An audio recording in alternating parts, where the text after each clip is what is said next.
지난 시간에 우리가 그 아주 뭐 막장 콩가루 나라였던 이스라엘 기억나시죠?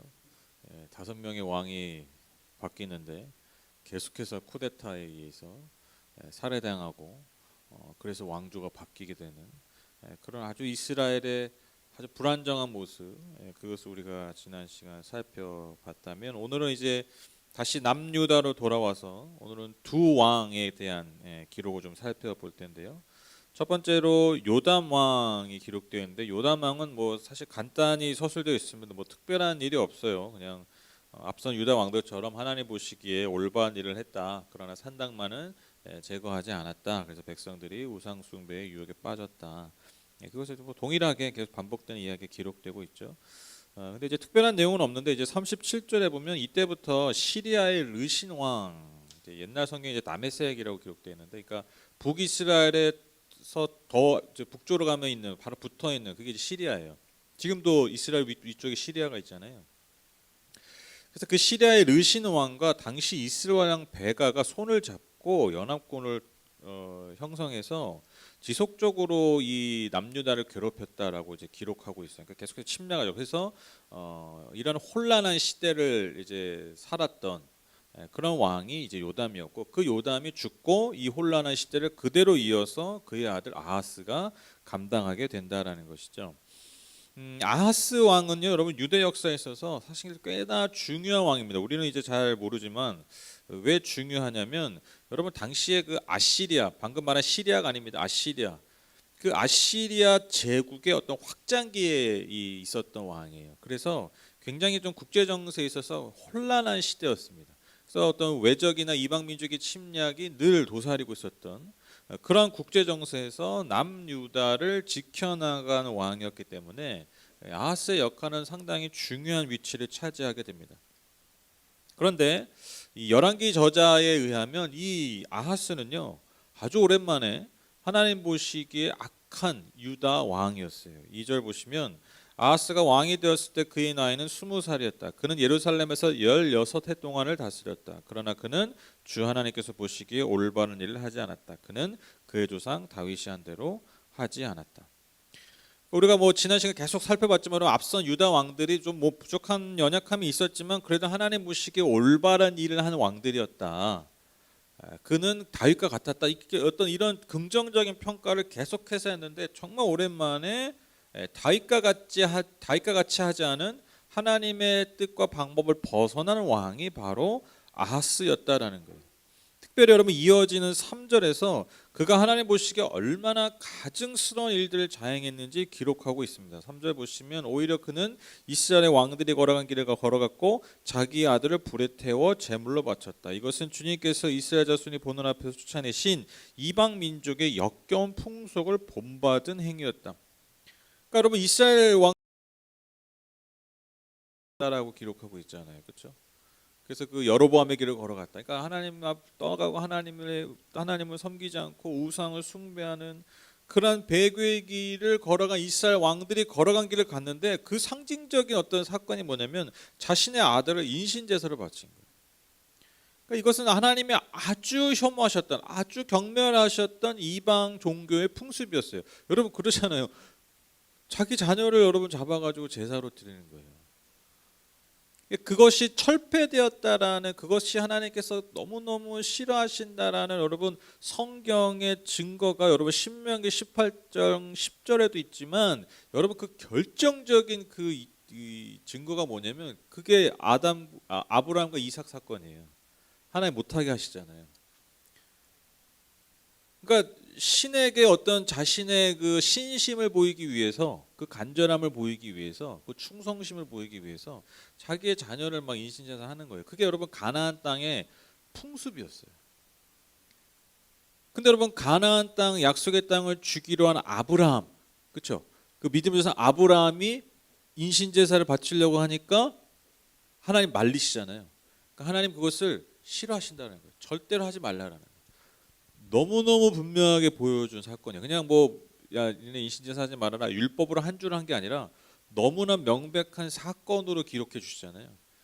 그러니까 아주 강력하게 말씀하셨다라는 거예요. 이스라엘 백성들에게, 가나안 땅에 사는 백성들에게, 이스라엘 유대 민족에게 아주 분명하게 말씀하셨는데 지금 아하스가 그 짓을 한 거예요.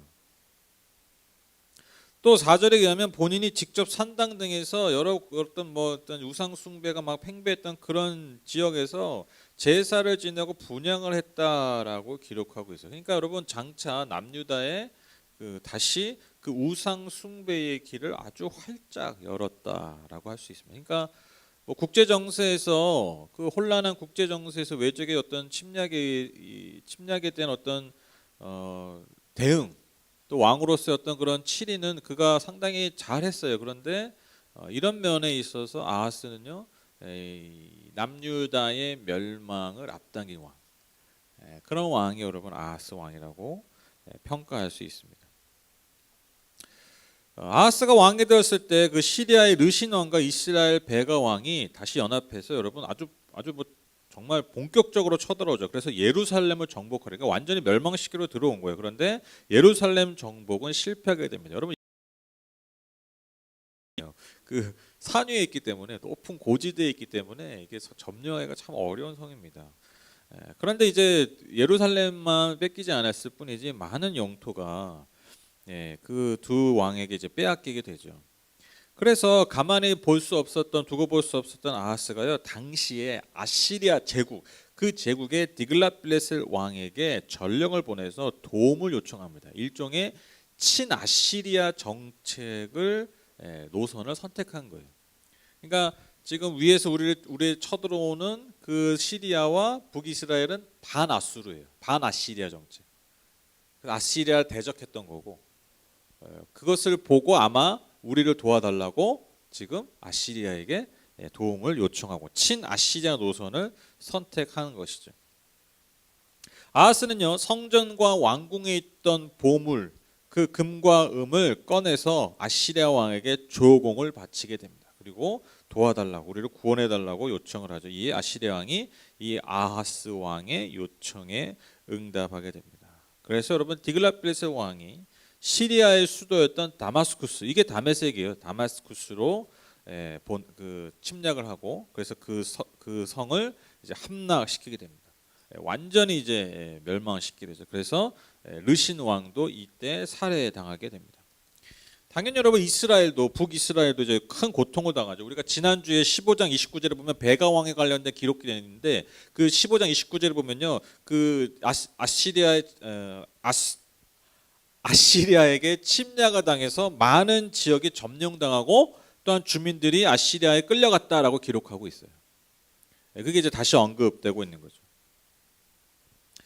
이렇게 이제 전쟁이 끝난 후에 아하스 왕이요, 당시에 디글랏빌레셀 왕이 머물고 있었던 그 다마스쿠스로 아련을 하러 갑니다. 아마도 이제 뭐 여러 가지 인사를 하고, 또 뭐 고맙다고 하고, 또 여기까지 왔으니까 여러 가지 뭐 외교적인 이유 때문에 찾아갔겠죠. 근데 뭐 거기 가서 이 디글랏빌레셀 왕과 무슨 일이 있었다 뭐 이런 건 기록하고 있지 않고, 무엇을 기록하고 있냐면, 오늘 본문에서 상당히 재밌는 장면이 벌어지는데, 그게 뭐냐면, 당시 아하스가 그 다마스쿠스에서 아마 뭐 이렇게 제사도 드리고 승전의 어떤 승리를 축하하는 어떤 제사를 드렸겠죠, 이방 신들에게. 근데 거기에 그 제사를 드릴 때 사용된 제단을 보고 아마 좀 옛날 말로 뿅 간 것 같아요. 그러니까 우리 예루살렘에 있는, 그게 이제 솔로몬이 한 거잖아요. 솔로몬도 당시 굉장히 크고 화려하게 그 당시엔 굉장히 화려하게 했는데, 아마 수많은 세월이 지났으니까 좀 볼품이 없어졌겠죠, 그렇죠? 여러 가지 뭐 화려함과 크기가 아마 비교가 안 됐던 것 같아요. 너무 마음에 들었던 것 같아요. 그래서 그 제단을 보고 그것을, 도봉과 그 모형을 세밀하게 그려서 당시 예루살렘의 제사장이었던 우리아에게 이 도본을 보냅니다. 모형을. 그리고 그 도본을 받은 그 우리아가, 아하스가 다시 예루살렘에 돌아올 때까지 그 제단을 만들어서 완성하게 되죠. 다시 예루살렘에 돌아온 아하스가요, 그 새로 만든 제단에 자신이 직접 번제물과 여러 제사를 드립니다. 그리고 15절에 보면 또 제 성전 기물의 위치를 막 바꿔요. 그러니까 아마도 그 다마스커스에서 봤던 그 모형대로 그 제단의 위치나 여러 가지 성전 기물의 위치를 바꾸게 됩니다. 근데 뭐 어떤 이유 때문에 그런지 모르지만 그렇게 바꾼 목적이 있어요. 그건 분명히 기록하고 있습니다. 18절 보시면 또 그는 아시리아 왕에게 경의를 표하려고 주님의 성전 안에 만들어둔 왕의 안식일 전용 통로와 주님의 성전 바깥에 만든 전용 출입구를 모두 없애버렸다. 그러니까 막 성전 기물의 위치도 막 바꾸고 제단도 바꾸고 뭐 막 뭘 제단에 이 기물을 뭐 뜯어내기도 하고 그러니까 막 여러 가지로 막 손을 봐요. 그리고 뭘 없애기도 하고 출입구도 없애고 뭐 여러 가지 그런 성전을 이건 보수가 아니라 뭔가 이렇게 좀 리모델링을 하는 느낌이죠. 그렇죠? 그렇죠?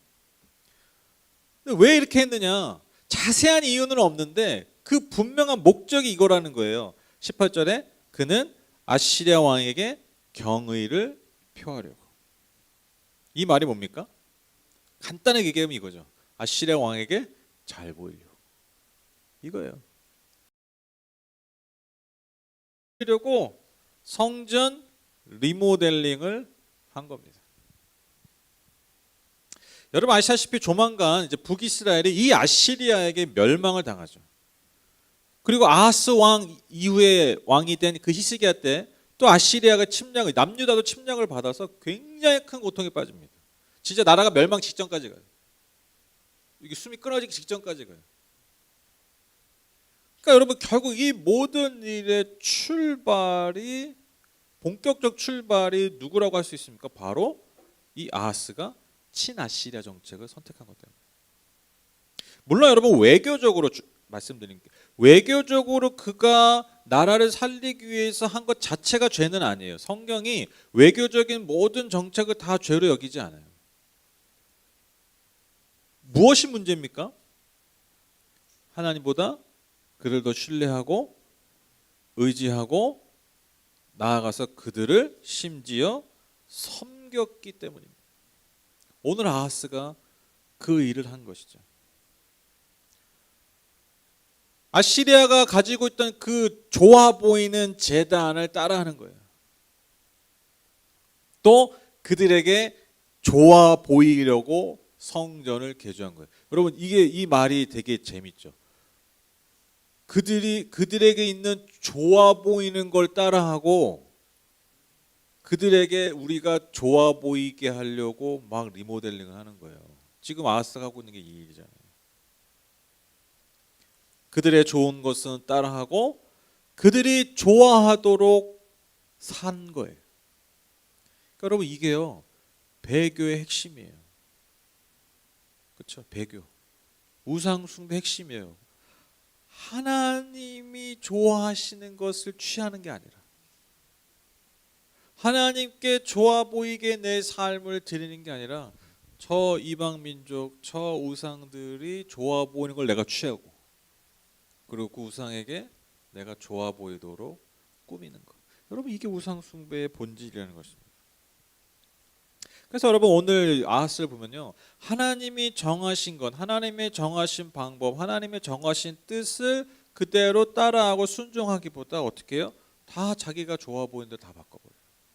여러분 그 성전 지을 때 보면 다 그 아주 반복되는 말이 뭡니까?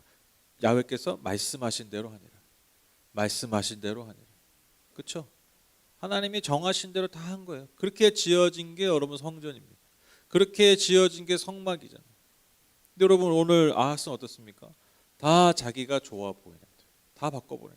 근데 그 자기가 좋아 보이는 대로 바꾸는 건데 자기만 좋아 보이는 게 아니라 누구에게 좋아 보이려고요? 아시리아 왕 디글라필레스로 와요. 그러니까 하나님이 좋아하시도록 또한 자신을 바꾸는 게 우리가 하나님이 기뻐하시도록 우리의 삶을 바꾼 게 아니라 세상이 좋아하도록 세상의 유행과 세상의 기쁨을 쫓았다는 거죠. 아마 그 당시 다마스커스의 제단이 당시 최신에 유행하는 제단이었을 거예요. 쉽게 얘기하면 그렇죠. 우리도 저거 하자. 우리 너무 오래됐다. 너무 볼품 없다. 싹 다 바꾸자. 그러니까 막 그 성전에 있는 왕궁에 있는 보물도 다 꺼내가지고 막 조공 바치고 사실 나라의 곳간에 돈이 얼마나 있었겠어요. 당시 남유다는요, 이 학자들에 의하면 남유다가 상당히 국력이 약해졌을 때예요. 그러니까 뭐 다 그냥 갖다 바치고 맨날 하니까, 그러니까 여러분 결국 이러한 성전 리모델링하고 뭐 이런 것들 막 다시 바꾸고 가는 그 피해가 다 결국 누구에게 가는 거예요? 네, 백성에게 가는 거예요. 그러니까 여러분 여지 없습니다. 지도자가 하나님의 뜻을 떠나서 우상 숭배하면요, 여러분 결국 그 고통을 누가 겪냐면 백성들이 겪고, 그 값을, 죄의 값을 힘없는 그래서 하나님이 더 싫어하시는 거예요. 우상 숭배. 당신이 그냥 왜 그냥 이방신 선교사만 싫어하는 게 아니라 그 결과가 결국에는 백성들의 고통으로 따르기 때문에. 특별히 그 백성들 중에서 누가 더 고통을 받겠어요? 가난하고 힘없는 자들이 고통을 받죠. 여러분 지금 아하스의 이 장면이, 이 모습이 여러분 동일하게 여러분 오늘날 우리의 신앙생활과 우리의 예배의 모습과 우리의 삶의 자리에 여러분 너무나 분명한 도전을 준다라는 것이죠. 여러분 우리가 예배하는 것도 과연 누구를 위해 하는가?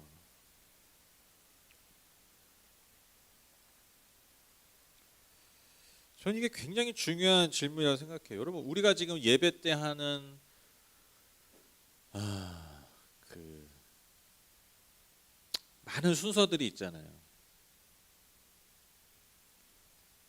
제가 그 예전에 한번 그런 말씀 드렸잖아요. 제가 그 한 주 쉬는 주가 주일날 정말 오랜만에 한 주 쉬어가지고 제가 그 오랜만에 대형 교회 한번 가봤어요. 그래서 아는 교회 그냥 작은 교회 가서 예배 드릴까 하다가 오랜만에 대형 교회 좀 예배 어떻게 드리나 그게 궁금한 거예요.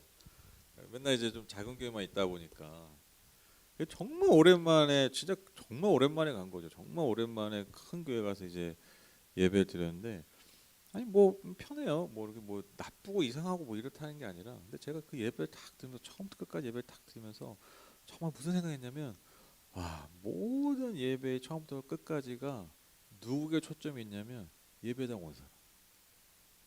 그 예배당 온 사람들이 어떻게 하면 안 불편하고 어떻게 하면은 만족하고 갈까? 모든 순서가 그렇게 느껴지는 거예요. 그러니까 너무 나이스, 그 영어로 굳이 피면 너무 나이스하게 그 앉아 있는 예배당에 앉아 있는 성도들의 오감을 만족시키기 위해서 예배가 진행되고 있다라는 게 제가 그냥 한 번만 들어도 그게 너무너무 느껴지는. 그러니까 그거죠. 되게 편한데 불편한 게 전혀 없는데 뭔가 되게 불편했어. 왜? 예배이기 때문에. 여러분 그 제가 그 강조드린 거 이번에, 여러분 예배는요, 전 두 가지가 그 균형이 있어야 된다고 생각해요. 예배는요, 하나님 주시는 기쁨과 평안함이 있어야 돼요. 이거 너무 당연한 거예요. 그렇죠? 아니 예배를 드리는데 어떻게 하나님을 만나는데 여러분 어떻게 하나님 주시는 기쁨과 평안이 없겠어요? 예배 때 막 그런 분들 이해가, 뭐 예배 특히 막 설교 때 그냥 막 하여튼 쥐잡도 성도들 안 잡으면 그게 설교가 아닌 거죠. 저는 그거 진짜 아니라 생각해요. 그게 뭐 너무 그 자기 그 과잉 그 예언자, 요즘 우리 예언서 읽고 있잖아요. 다 막 힘들면 만들잖아요. 그 너무 과잉 그 빠진 거예요. 과잉돼서 자기가 무슨 막 예언자처럼. 그거 아니에요. 그냥 본인 성격이 그런 거야. 그냥 자기 성품과 성격이 드러나는 거지. 뭐 막 예언자 코스프레하면서 막 너무 그 자의식이, 예언자 자의식이 과잉된 거예요.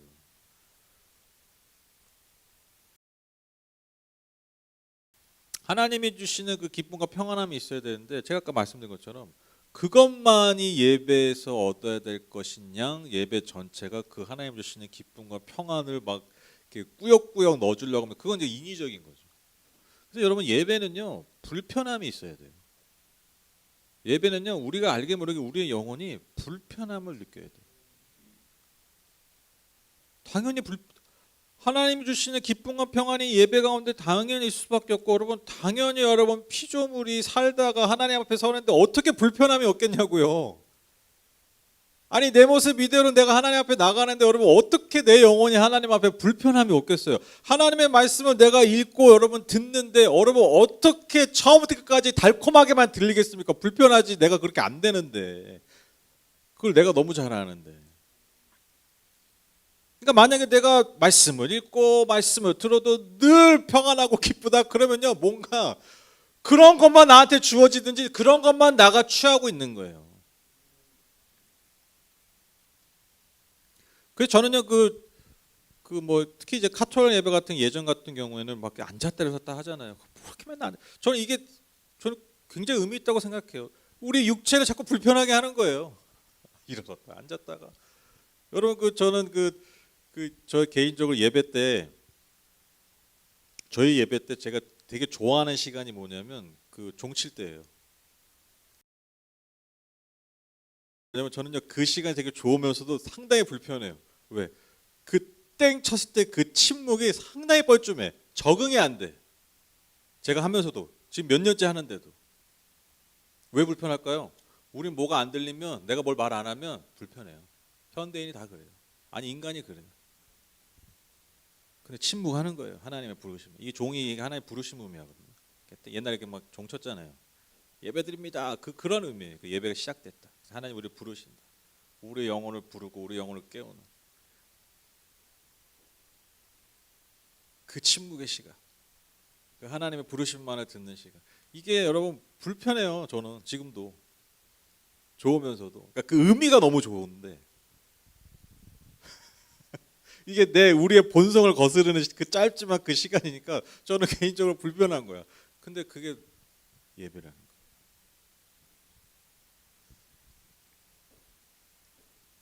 아우, 저 찬양 인도자는 노래도 못하고 막 맨날 틀리고, 아우, 찬양이 은혜가 안 돼. 찬양이 불편해. 찬양할 때마다. 여러분, 그 시간이 어느 때보다 하나님 앞에 예배할 수 있는 시간이에요. 내 영혼이 어느 때보다 주님 앞에 진정한 찬양을 드릴 수 있는 시간이 될 수 있어요. 그러니까 못한다고 다 이 말이 아니라, 여러분 그 순간에 곡조와 뭐 좋은 분위기에 내가 휩싸여서 내가 기쁨을 하면서 내가 하나님 예배하고 찬양했다, 이런 자기도취가 아니라 정말 내 마음의 중심에서 그 가운데서 하나님 앞에 진정한 찬양을 드릴 수 있는 거예요. 여러분, 오늘 아하스의 모습을 보십시오. 눈에 좋아 보이는 거, 유행하는 거, 그거 접목시키잖아요. 예루살렘 성전 리모델링 해버리잖아요. 좋은 것들로만 바꾸잖아요. 좋은 것들로만. 근데 그게 하나님 받으신 예배냐는 것이죠. 그러니까 우리가 누구를 위해서 하는가, 예배를 누구를 위해, 이게 저는 굉장히 중요하다고 생각합니다. 여러분, 우리가 뭐 온라인 예배, 뭐 특히 코로나 시대를 지나면서 온라인 예배에 대한 어떤 논쟁, 또 뭐 찬양에 대한 뭐 찬양하는 거, 저는 다 좋아요. 저는 다 좋다니까요. 온라인 예배 그게 왜 나쁩니까? 온라인 예배 좋죠. 여러분 찬양 막 기깔나게 잘하고 연주하고 막 뭐 찬양도 노래도 잘하고 뭐 얼마나 좋습니까? 얼마나 영광스럽습니까? 하나님 우리에게 주신 그 창조성을, 하나님 우리에게 주신 그 재능들, 은사들을 막 가장 좋은 모습으로 여러분 드리는 게 왜 나쁩니까? 하나님 우리에게 주신 그 지혜의 산물인, 지식의 산물인 여러분, 이러한 기술들을 이용해서 우리가 어떻게든 더 예배하고 진행해 나가는 게 여러분 왜 나쁘겠습니까? 근데 뭐가 문제냐는 거예요. 무엇을 위해서, 누구를 위해서 하는가? 거기에 취해버리는 거예요. 주신 기술의 힘을 빌어서 우리가 예배하려고 하는 게 아니라 주신 기술에 힘입어서 우리가 더 편하게 드리려고 하니까 문제가 되는 거예요. 그렇죠? 그러니까 뭐 나갈 수 있는데 오늘 그냥 온라인 하지 뭐 이렇게 돼버리니까 문제라는 거예요. 그러다 안 한다니까요. 이게 핵심이에요. 이게. 그러니까 편리함을 쫓아가다가 결국 예배자의 마음을, 중심을 잃어버릴 수밖에. 이게 제가 무슨 예언을 하는 게 아니라 막 부정적인 게 아니라, 여러분 그게 인간의 본성이요, 인류의 역사의 산물이에요. 제가 부정적으로 보는 게 아니라 어제나 오늘은 영원토록 변치 않는 인간의 본성이라는 거예요. 편리함을 쫓아가다 보면 어느 순간 완전히 길을 잃어버려요.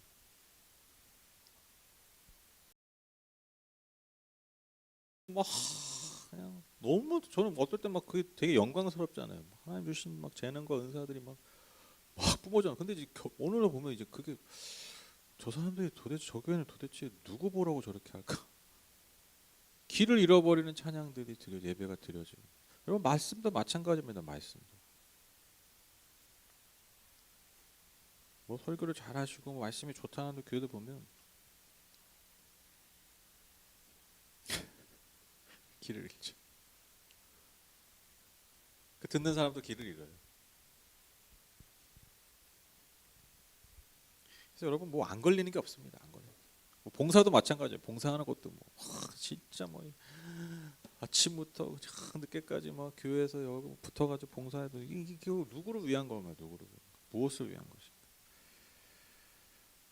그래서 여러분 우리를 좋아 보이게 하는 거, 우리 눈에만 좋아 보이게, 우리 눈에만 좋아 보이고 또 우리를 좋아 보이게 하는 여러분 우상들은 결국 그런 우상들, 드러난 우상이든 숨겨진 우상이든 여러분 결국 그런 우상들은요, 결국 우리의 예배를 망가뜨리고 그 예배를 망가뜨린다는 것은 결국 하나님과 우리와의 관계를 망가뜨려요.